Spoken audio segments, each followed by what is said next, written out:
Divorce লেটারটা পাঠিও না, আমি সাইন করব।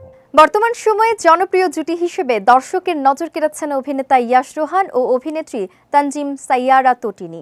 নতুন বছরের শুরুতে এবারও জুটি বাঁধছেন তারা, আনছেন নতুন নাটক। জানা গেছে কথা সাহিত্যিক ও নাট্য নির্মাতা মারুফ হোসেন সজীবের নির্মাণে কাছাকাছি দুইজন শিরোনামের নাটকে দেখা যাবে ইয়াশ তটিনীকে।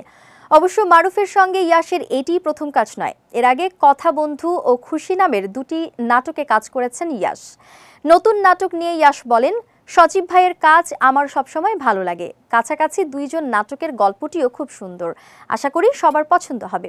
এদিকে নাটকটিতে অভিনয় করা নিয়ে তটিনী বলেন, প্রথমবার সজীব ভাইয়ের নির্দেশনায় তার টিমের সঙ্গে কাজ করা, ভালো লেগেছে কাজ করতে। ইয়াশ ভাইয়ের সঙ্গে একসঙ্গে অনেক নাটকে কাজ করা হয়েছে। একসঙ্গে কাজ করতে করতে এখন বেশ স্বাচ্ছন্দ্য বোধ করি তার সঙ্গে অভিনয় করতে।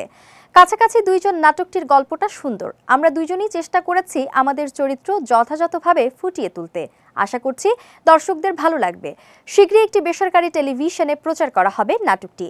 মারুফ হোসেন সজীব একজন নাট্যকার, কথাসাহিত্যিক ও নাট্য নির্মাতা। মেহজাবিন চৌধুরী ও আফরান নিশো অভিনীত নাটকটি নিজের রচনায় ও নির্দেশনায় নির্মাণ করে আলোচনায় আসেন তিনি। এরপর তার নির্মিত অনেক নাটকই জনপ্রিয়তা পাচ্ছে।